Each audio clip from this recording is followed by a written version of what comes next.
It's no secret that both state and federal law enforcement will do and say just about anything to get a conviction. According to the FBI, a criminal enterprise is a structured organization engaging in acts of criminal conspiracy and or criminal activity. Keywords: structured organization. A continuing criminal enterprise, CCE, is defined as a violation of any federal drug trafficking statute that is part of a continuing series of violations of the Comprehensive Drug Abusive and Protection Act of 1970 when the acts are taken by 5 or more people.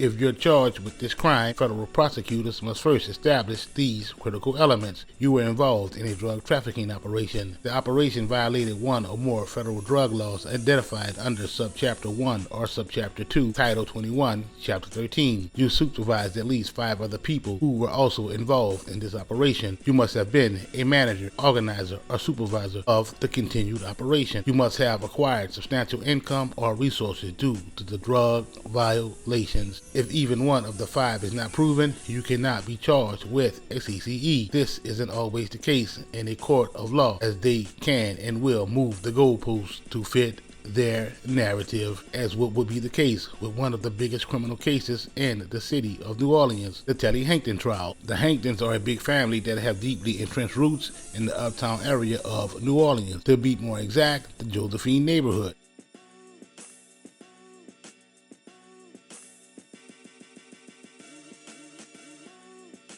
Back in the G, one of the most influential Hanktons was Johnny Hankton. That boy must have had 12 up and 12 down. Unbeknownst to many, this will be before Baby had even thought about going by the moniker B32. If you know, you know. Contrary to what the media and law enforcement would like you to believe, Telly went by the nickname Wow well before the highly publicized criminal case. Being out of his mind on bikes and ATVs would earn Telly the nickname. That boy used to be popping wheelers and shit up the block with no helmet, fall off that bitch and fuck himself up. Next 2 weeks, be right back on that thing, popping wheelies, not fully healed from falling off that bitch 2 weeks prior. Regardless of the narrative being spent by the criminal justice system, it is this that would earn Telly the nickname Wild, which had absolutely nothing to do with criminal activity. Working hand in hand with the feds, the NOPD would devise a plan. That plan would be to create the biggest, baddest, meanest, evil villain as possible. To successfully pull off this act, it would first need to draw the picture of Telly Hankton, aka Third, as a mega drug kingpin that ruled over his empire with an iron fist, who ordered and committed violent murders. Shit would get real in 2011, as Telly would go to trial for the 2008 murder of Darnell Stewart, aka Darnie. Police are investigating a brutal uptown murder that could be linked to the city's most dangerous criminal. We're talking about Telly Hankton. WDSU reporter Simney Chewin is live where that murder happened on South Claiborne Avenue. And Simney, what are the details that you have today? Camille, 61-year-old Curtis Matthews was gunned down in front of the Jazz Daiquiri Lounge on Saturday night. He suffered multiple gunshot wounds and died at the scene. We have learned that he is the brother of John Matthews, who testified against Telly Hankton at his last trial. He testified that he was 95 to 97% sure that it was indeed Hankton who gunned down Darnell Stewart in front of the Jazz Daiquiri Lounge back in 2008. We've heard from District Attorney Leon Canizero, and he says that his department held an interagency meeting with other law enforcement agencies, including NOPD and FBI, just to name a couple. And he says that they are aggressively pursuing all leads and leaving no stone unturned in this investigation, but they still have not determined a motive and whether this is indeed linked to Telly Hankton. Camille? You know, Simney, this entire situation begs the question, should or even could the victim have been better protected?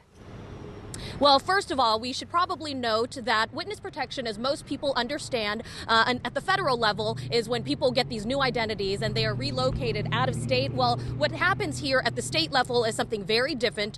Witnesses are protected in the days leading up to the trial, and they're given resources so that they can either have moving costs or hotel rooms, something to make them feel safer during testimony. But we've got to remember that Curtis Matthews was neither a victim nor witness. He was a brother. And according to District Attorney Leon Canizero, he says he doesn't know of any single agency that is tasked with protecting an extended family member who lives out of state. Now, coming up at 5 and 6 o'clock tonight, we do hear from Rafael Goyeneche of the Metropolitan Crime Commission. He says this is one of the most atypical cases he's ever seen, but hear what he thinks law enforcement needs to do from this point forward. All right, Simney, stand by. We'll see you again in about an hour. Scott. Not surprising at all, Telly's first trial would end in a hung jury with far too many inconsistencies and obvious unpreparedness by the prosecution. The saga would continue.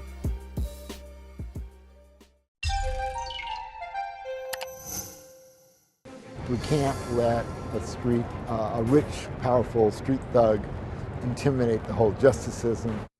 The district attorney's office will retry the man once called the most dangerous criminal in New Orleans, but experts say the case sets a bad precedent. The trial for Telly Hankton, the man once said to be part of a notorious crime family, ended in a hung jury, and a criminologist says this case could have a ripple effect on the criminal justice system. WDSU reporter Simney Chewin has tonight's big local story. Simney? Scott, experts worry that this hung jury could set a negative tone for any future convictions. This is a chilling outcome. After 2 days of testimony, a jury could not reach a verdict in the murder trial of Telly Hankton. Tulane criminologist Peter Scharf says this is not an average murder trial, considering the 35-year-old Hankton is also described as a powerful drug lord and hitman in uptown New Orleans. He's a guy who shoots people in the face, runs you over and shoots you in the face. He has $1 million bail and has the best lawyer in the city. Prosecutors say he killed Darnell Stewart in May of 2008, chasing him down on South Claiborne and then shooting him several times, all as revenge for a cousin's death. The DA's office introduced surveillance video provided by a daiquiri shop that caught the gruesome murder on tape and an eyewitness who testified to the killing. But a defense witness provided Hankton an alibi, testifying she and Hankton were having drinks at the W Hotel at the time of the murder. This is Fear City. Fear got worse, is all you can say. And that this is a case you cannot lose. But in a city plagued with violent crime where witnesses are afraid to come forward, and in this case, the eyewitness even had to be escorted out of the judge's chambers after his testimony, Scharf worries this hung jury could implicate other cases. This is violence with a lot of resources, and you don't have to be a rocket scientist to know that there are risks. No one wants to be a dead hero in these kind of cases, and that's tragically a possibility in these kind of cases.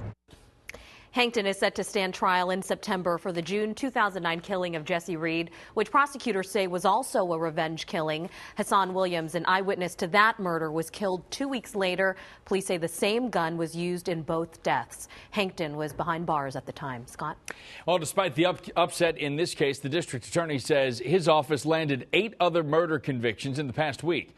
Leon Canizero released a statement saying, quote, with all the attention given to certain high-profile cases, it is easy to lose sight of the fact that my ADAs are in court on a daily basis prosecuting violent criminals. While it is sad that the amount of violence in the city has left us with so much work, the citizens should be confident that we are answering the call for the sake of the community. On September 24th of 2011, jurors for Telly's retrial will begin discussion shortly after 4:30 p.m., going on to issue their verdict shortly before 8 p.m.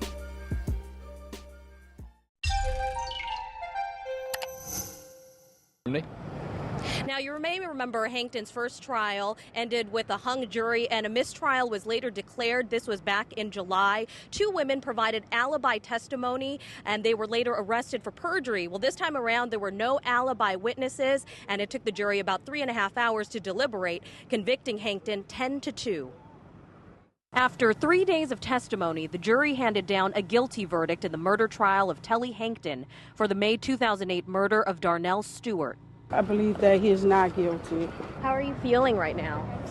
Just that God is a God of life. He gives it and he only one could take it. This woman identified herself only as a Hankton relative.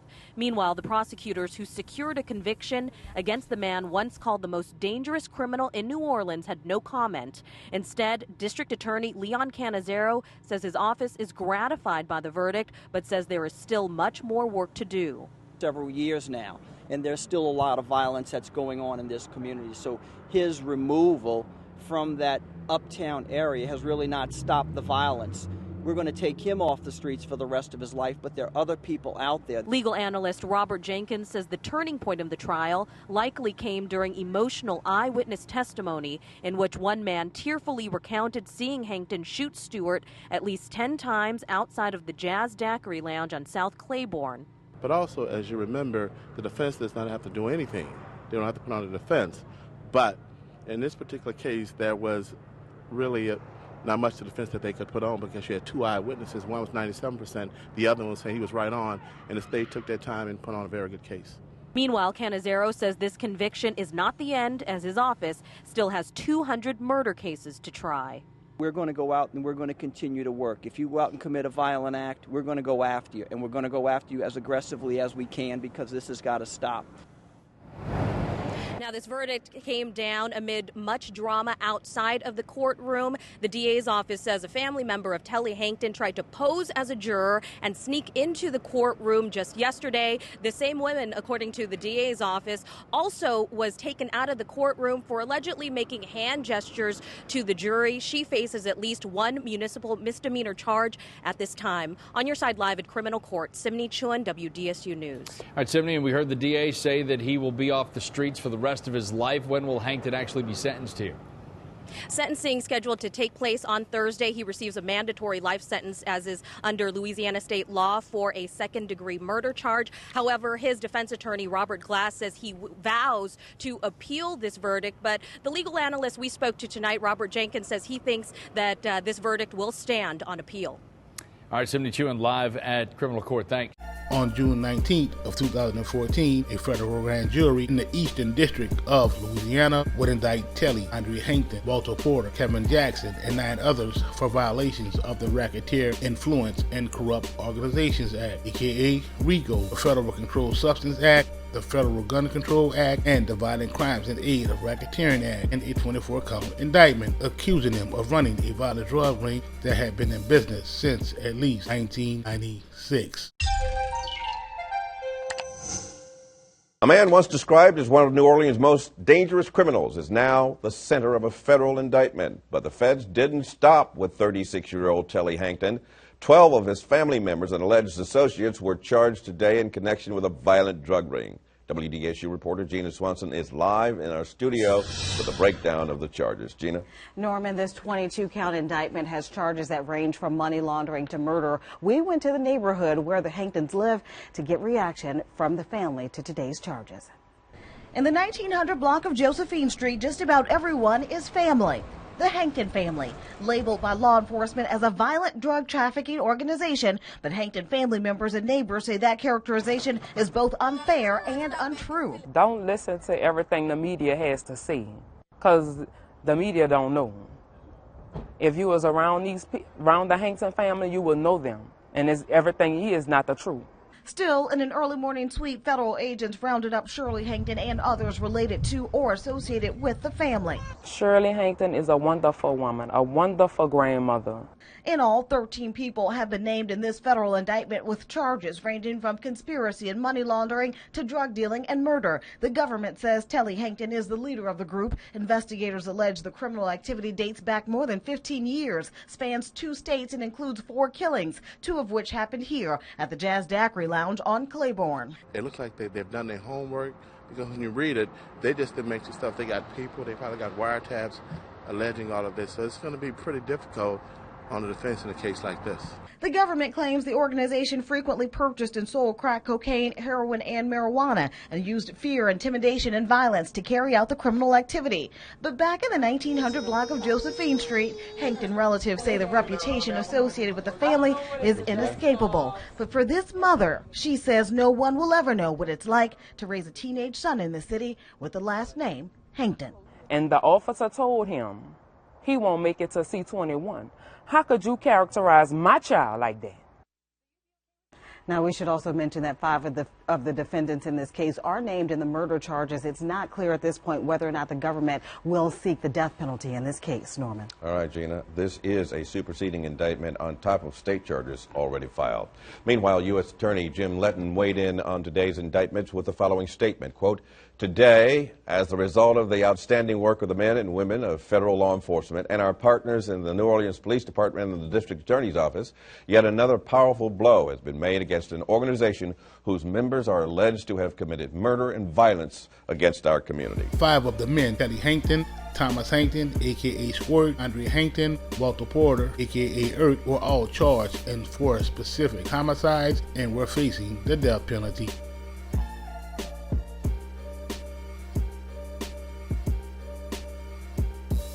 The other defendants would include Telly's mom, along with Lakita Hankton, George Jackson, a.k.a. Black, Derek Smothers, a.k.a. Dump, Troy Hankton, Anna Johnson, and Terrell Smothers. Telly, who had already been drawn out to be the most dangerous man in New Orleans, would be in for the fight of his life.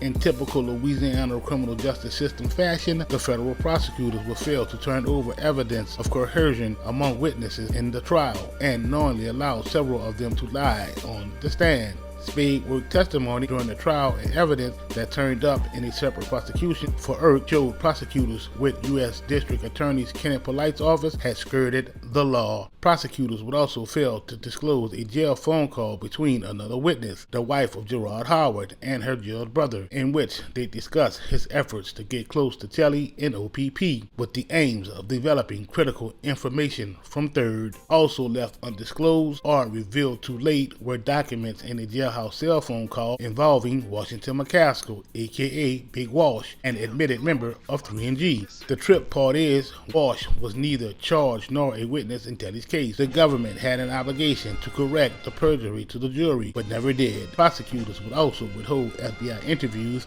or grand jury testimony for Michael Anderson, aka Mike. That lapse would deprive the courts from any chance to impeach Mike over his claim of a jailhouse meetup with Telly, in which Mike testified that Telly asked him to place a phone call ordering a hit on a witness. The backdoor shit wouldn't stop here, as there would be a host of witnesses with ulterior motives who would take the stand to testify against Telly. Some of these non-credible witnesses would be Gerard Fedderson, aka Fetty, Jessica Reed, Gerard Howard, Daryl Nichols, Aaron Smith, Malika Honore, Taliacus Irvin, aka Buck, Anthony Commodore, Isaac Skinner, and LaToya Stewart. The problem with these individuals is that each and every one had some sort of reason to embellish the truth and or tell lies on the stand. For example, Buck got popped in 2007 and was convicted after pleading guilty. His hot ass was sentenced to 147 months in 2011 and was already back on the streets. Before coming home from doing a dose in Oakdale, the feds would approach Buck about taking a stand on Telly. Now, if that wasn't some quid quo pro shit, I don't know what it was. Isaac Skinner was a convicted bank robber that was testifying with the hopes of reducing his sentence. Gerard Fedderson, aka Fetty, at the time of trial, was serving a 240-month sentence and was also seeking to receive a sentence reduction for his testimony. Jessica Reed, sister of Jesse Tutu Reed, would be an obvious no-brainer as to why she would take the stand. And as if that didn't make matters worse, LaToya Stewart, sister of Donnell Stewart, would stumble through her testimony. She would also be hammered in cross-examination for giving conflicting statements that weren't apples to apples with her testimony. Gerard Howard, aka Crazy G, who was already cooperating with the government for a prior conviction, would take the stand in exchange for a letter to be written to the judge. Aaron Smith, aka Beatty, who had an extensive criminal history, would also have an agenda for testifying. Beatty, who had not yet been sentenced, was facing a life sentence. He would take the stand to testify in hopes of receiving leniency with his sentencing. Anthony Commodore, another witness who was already cooperating with the federal government, had previously received a sentence reduction under a Rule 35 for prior convictions, was still working, hence the reason for his testimony in Telly's case. The judge would even allow the testimony of a slain witness to be read in court, which Telly's attorney contested, citing the inability to cross-examine a deceased witness. The court, however, would still allow the testimony to be used. At the end of the day, damn near every witness was already serving time, had charges, or were facing time. Pressure bust pipes, and for the most part, those that had been broken will support the government and state's agenda. I must admit that the tactics that were used were pretty shrewd, making Telly out to be the mastermind of a $40 million drug empire, along with tagging him with being the most dangerous man in New Orleans was a huge reach. Ain't nobody in the game that's moving $40 million plus of any kind of work is still doing hand-to-hand street level transactions. This shit right here don't make no fucking sense.